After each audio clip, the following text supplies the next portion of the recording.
Yes, sir, Ski. You tuned in to another episode of Infinite Vibes. I am Moran, the man. Got my lovely co-host DJ B-Lex and D-Lou in the building. Yeah, we here. Yes, and we are in the presence of somebody who's just out here doing his thing. He has 1 million followers, and they're real. Please introduce yourself to our listeners, my brother. What's good? What's good? It's Leo Black. Leo Black is in the building wearing all black. Yes. Yeah. So yeah. is Leo like your real name? Yeah, that's my Okay. middle name and my last name. Oh wow, that's dope. Yeah. Dope. And your last name? Yeah. Yeah. Leo? Yeah, well, my last name is Black Man, so I just took out the man, and then it's just Leo Black. Oh, that's Wait, hard. your Okay. Hell yeah. last name is Black Man? Yeah. Black Man. That's hard. Hell yeah. Yeah. Hell yeah. When I was playing football, it was like, Black Man. What position you Going play, bro? crazy. Halfback. Okay. Yeah, I got a little speed and power on me for sure. Oh, that's Okay. Hell yeah. Dope. You still acting? A little bit, yeah. Hell yeah. Okay. Yep. I was in the you said acting? Like, you act too? I was in this movie called Glass Jaw with Lil Boosie. Oh, for Hell real? yeah. Oh, Hell I didn't yeah. even You know were the that. dude who got slapped for $1,000, was you? Fuck no. Hell nah. Dope. Well, hey, man, welcome to the show. Welcome to the vibes. Welcome to the energy. Yes. You clearly been doing this thing for a while. So talk to our listeners about who you are and what it is that you do exactly. Facts. Leo Black, basically I'm a artist and producer, you know. Dropped 2 projects this year. One called R&B Boomin', another one called 4 Vibes.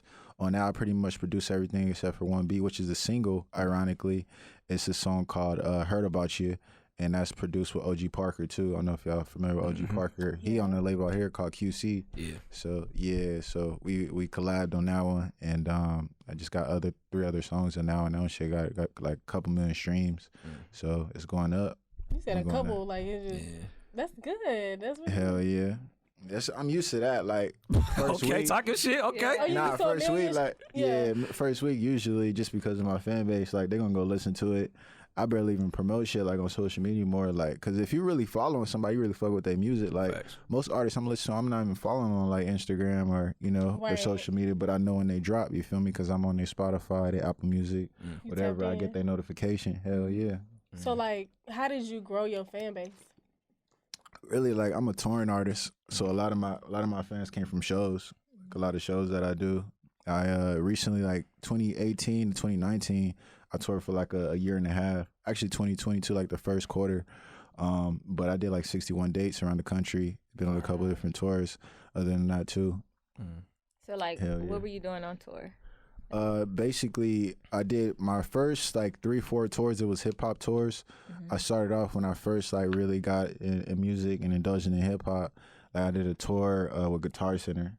So we went around the country performing at like different high school boys and girls clubs, pep rallies and shit. They set that up, and then I went back to that was with like Drake Bell headlining, which is ironic and shit because I was rapping. He pulled out a guitar and shit on like on stage. It was random, hell yeah. And then I went to back to LA and I had another company called Certified, and that was with high schools and colleges. So I toured like Joe Moses, Eric Bellinger, my nigga AV. And did some dates around that. We performed like every school from like Fairfax, Compton High, like That's where the audience, them hell kids. yeah, that's where the culture at. Like That's where the culture at. hell yes. yeah, like we went out to some schools and like literally like niggas was riding. Like when we got there, like, I was like shit, bruh. And then like after that, I went on a tour called the Lit Tour. That was with RJ, Eric Bellinger, and a couple like R&B singers. And then from there, like I did some dates on DJ Mustard tour, did some dates on Juicy J tour, and then that's when I got into like the EDM shit. Like I produced some beats with this producer that was signed to Never Say Die, and he was like, "Bro, we can put out the beats, but the songs, but you got to sign to the label."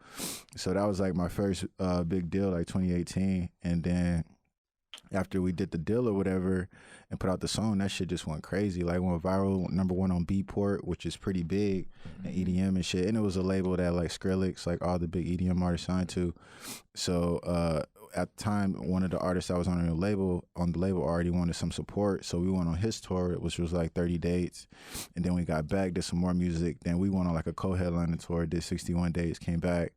And then that's when I was like, fuck, like, I want to get, like, people consider me like a EDM artist after like dubstep and rhythm and shit, but really it was just like combining the two. You feel me? Like it's a subgenre called rhythm. So once we did that, like I was like, man, I'm just about to keep working, and we need some music videos and shit. So once I was shooting some music videos at YouTube Space LA, I ran into one of the producers at Dame Dash Studios, and she invited me back. And me and Dame just hit it off. Like, me and Dame just was back there, like, chopping it up at the board table 2-3 days out of the week, like, just shooting the shit, What's like, pitching ideas. Because, you know, Dame be dropping them gems. Hell yeah. Don't have a yeah. boss. That's facts. That's facts. That's big. Man, he just so smart. Like, even though he's so transparent on the internet and he posts shit on real time, like, you really don't know how smart this man is until you read him in real life and you see, like, how his life is orchestrated, how his team is around him, how he just, like, put plays together, and it's just like, it's a reason why he a millionaire, multi-millionaire, you feel me? And he got people like Jay-Z, Kanye West still pull up to the studio, like, it's crazy. But like, you just realize how smart he is, and just like how he's just like, you know, the consistency, that's really just cracking the code, just staying consistent, you know, whatever you do, and keep evolving, you feel me? You can tell he's smart, just how he Hell yeah. move. Like, he made out to be the villain, but it's a reason why it's like that. Exactly. He got the key. It's a reason why they portray him that way, Exactly. you feel me? It's a reason why they portray him that way. Yeah. Even people was hitting me up like, nigga, like, why you kicking with Dame Dash? You know, like, that's probably gonna hinder you, whatever. But I'm like, bro, what opportunities have you gave me? You feel me? Like, Right. talking. Nah, like facts. niggas be out here talking, like, trying to say shit, but it's just like, bro, like, this man didn't put real money in my pocket, you know what I mean? Let me license a studio to me, like, really, like, put me on, you know. And I'm from LA, you know. I came up with every artist, every rapper you can imagine, you feel me? Like, just knowing niggas, and really, you just gotta get it out the mud, you feel me? Get it on your own. So, like, he from New York, and it was like, damn, I never expected that to happen, but like, Dame did it. Dope. We knew you was from LA when you said, you feel Feel me? me. Yeah. All the LA artists be saying that. Feel me. You feel me? Absolutely. So what was it like transitioning from hip hop to EDM? Because, you know, in hip hop, when people try to transition into hip hop, it's like, oh, you're trying to steal our culture vulture, this is that, and the third. Did you encounter any of that in EDM? Man, really, they embraced me because it's kind of different in EDM, especially with the label I was with, and a lot of labels, like a lot of the fans, they don't really follow the artist as much as they follow the label, because they know if they follow the label, like, they're gonna get consistent music, same genre. It's always gonna come out, the shows gonna be the same, they playing the same music, everybody support everybody.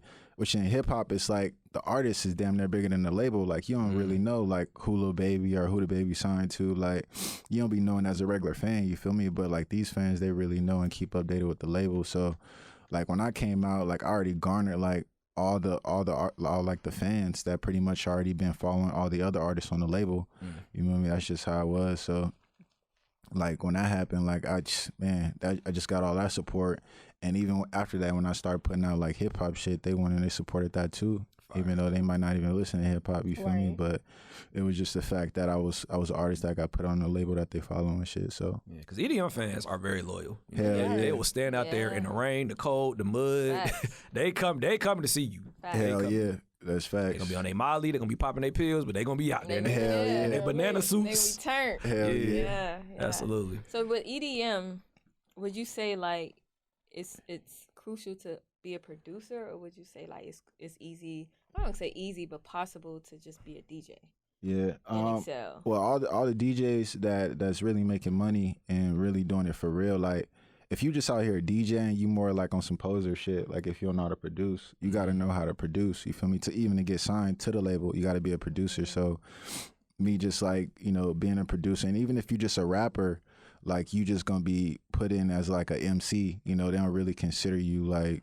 you know, one of the DJ, or you couldn't get signed just being an MC. You gotta know how to produce, for sure. That's interesting. What's the software you use? I use Ableton. Oh Yeah, Lord. that's the key, right? But the Ableton's something That different. Ableton push is, I saw that, Yeah. it blew my mind. Like, oh my God. Ableton push is crazy. Fact. That's facts. Who are some of your inspirations? Who are some people that you look up to, maybe within EDM or hip hop? Man, shit. Well, right now, I'm listening to everybody. Really, I just listen to like playlists more than anything. You know, I listen to playlists like Rap Caviar. You feel me? Shit like that. But like, growing up, like, it was definitely the Jay-Z's, the Waynes. You know, the Kanye West's, Cash Money, Rough Riders, shout out DMX, Murder Inc., No Limit. Like really more than anything, like the labels and the way they orchestrated shit, especially the labels that like pretty much just kind of like garnered and did partnerships with the Sonys, the RCAs, the Universals, you know, the black-owned labels like the No Limits, the Cash Moneys, and Rough Riders and shit like that. Like those groups really inspired me to want to build a brand and do my own thing and put other artists on and shit like that. Fire. So you have a label right now? Right now I don't got a label to myself, but you know, just my brand. You feel me? Just like building a brand and shit. That's hard. Dope. You should build your label because you already got half of the keys. Like you resourceful. So hell yeah. Yeah, I can see you doing that. That's facts. Yep, we're gonna do that. We definitely gonna run that. Speak that. Absolutely, man. No, this is fire. This is fire. You know what I'm saying? Yeah. Because you know we're used to talking to, you know, hip hop and R&B artists, but you know to have an EDM artist and especially a black one, you know, that's you know, that is amazing. Yeah. You was really out here breaking barriers for us. Right. That's what I'm saying, man. And I'm more than anything like I really want to be a part, and I am a part of the hip hop culture, but you know, just like pushing it forward and making sure like our audience we can feel that, you know what I mean? Because like in hip hop it's a lot of that, you know, we rage, we rock stars, so it's already like in that, you know, when you're doing concerts and shit. So like having an artist like me perform at a Rolling Loud or a Coachella or something, it'll be breaking barriers. You know, you'll get people something they never seen before, like on some real shit. So and it's fairly new. Like the genre that I'm in, rhythm, it only been around like 5, 6, 7 years. So like, you know, hip hop been around 30, 40 years, all these other genres. So it's just about breaking those barriers down, you know, and letting people know like it's all the same. Music is music, and doing it for the fans, really, because this is shit they want to see when they're in that crowd mosh pitting, they raging, the headbangers. They really listen to EDM. They really have it. You know what I mean? But like I said, they support everything. You feel me? So it's just doing it for the fans. Yeah, I got a question because we've talked about it, and I want your opinion on it. Why do you think EDM DJ producers make a lot more than like your hip hop DJ producer? I think they make more just because that's a good question. I probably just touring, you know, like these artists, bro, they tour year round. It's crazy.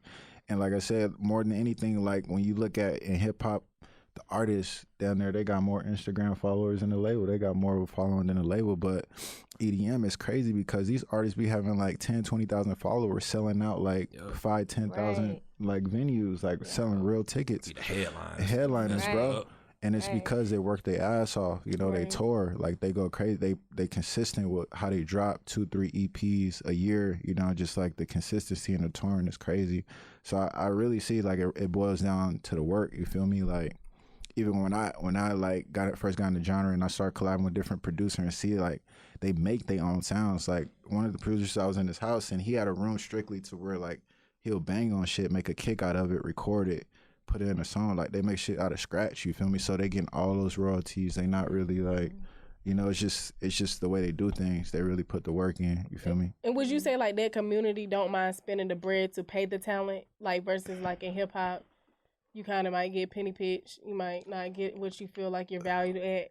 Yeah, I definitely would say it's where you at in your career, you feel me? Because like when you're dealing with these independent promoters and shit, you might, you know, get 2,000-3,000 for a show, you know, but if you're on like a Live Nation, an A&G, a tour, Golden Voice, where it's big promoters, you with an agency like CAA, you know, or something like that, like you're going to get 20,000-30,000 for a show. That's how these big artists, these superstars, they get that type of money because really the politics, you know.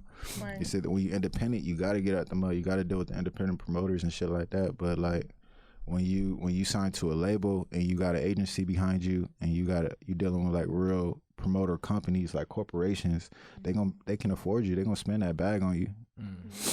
That's What's some advice you have for our listeners who may just be starting, getting into the game, like, and they really want to tour? Like, what's some advice you can give? Shit, just crack the code. The code, that consistency, you know, stay consistent, keep evolving. Like, just build your fan base, collab as much as you can. Like, don't stay focused on trying to please the same audience. You feel me? Like, get in with whatever genre, you know, experiment. Just keep evolving, stay consistent. Dope, man. Hell yeah. That's hard. Good stuff, man. Good stuff, man. Right. You definitely got our support. Yes. We definitely Yeah, appreciate we you rooting coming for to our you. show. Thank you for the Definitely. vibes. And on behalf of us, where's that? Where's We that? got here for you, dog. We know you're an artist. Yeah, man. Yeah. This is your very own Chaotica eyeball. So, you know, man. when you're in your studio, if you're engineering somebody or whatever, just put that over your mic. You gonna sound like you in the booth, my brother. Hey, this is lit, bro. Right. Yes, sir. Ski. Hell yeah. Enjoy good luck. that. I'm gonna record with this for sure. That's Hell what. Hold up to the yeah. camera. Make sure they see it. There you go. There you go. Lit. There we go. So yeah, man. Please give our listeners your social media, how they can get in contact with you and introduce this record that you want us to play, my brother. All right, cool. You already got the record? Yes, I got it. Worried about you. All right, cool. We lit. My name is Leo Black. You can follow me at Leo Black. All my socials, LeoBLXK. Hit me up, follow, whatever, man. I'm tapped in for sure. My new single, Heard About You with OG Parker, out right now. Go get that. Absolutely. That's yes, sir. hard. Ski. Infinite Vibes, Taste, Dash Radio. Turn us up. Let's get it. Yeah.